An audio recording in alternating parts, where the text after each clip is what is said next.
जय श्री राम आप सभी को। इस साल वर्ष 2024 में 4 अक्टूबर को शारदीय नवरात्रि का दूसरा दिन मनाया जाएगा। और जैसा कि आप सभी जानते हैं कि दूसरे दिन माँ देवी दुर्गा के स्वरूप माता ब्रह्मचारिणी की पूजा की जाती है। यहाँ ब्रह्म का अर्थ तपस्या से है और चारिणी का अर्थ है आचरण करने वाली, अर्थात ब्रह्मचारिणी का अर्थ है तप का आचरण करने वाली।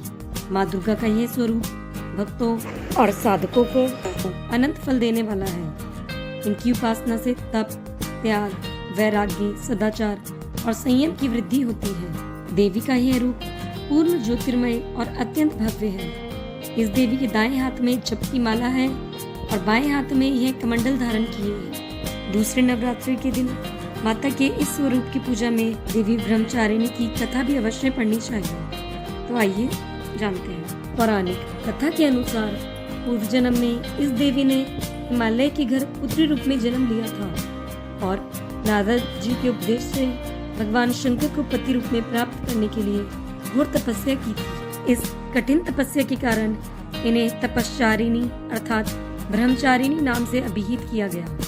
1000 वर्ष तक इन्होंने केवल फल फूल खाकर बिताए और 100 वर्षों तक केवल जमीन पर रहकर शाक पर निर्वाह किया। कुछ दिनों तक कठिन उपवास रखे और खुले आकाश के नीचे वर्षा और धूप के घोर कष्ट सहे। 3000 वर्षों तक टूटे हुए बिल्वपत्र खाए और भगवान की आराधना करती रही। इसके बाद तो उन्होंने सूखे बेलपत्र खाना भी छोड़ दिया। कई हजार वर्षों तक निर्जल और निराहार रहकर तपस्या करती रही। पत्तों को खाना छोड़ देने के कारण ही इनका नाम अपर्णा पड़ गया।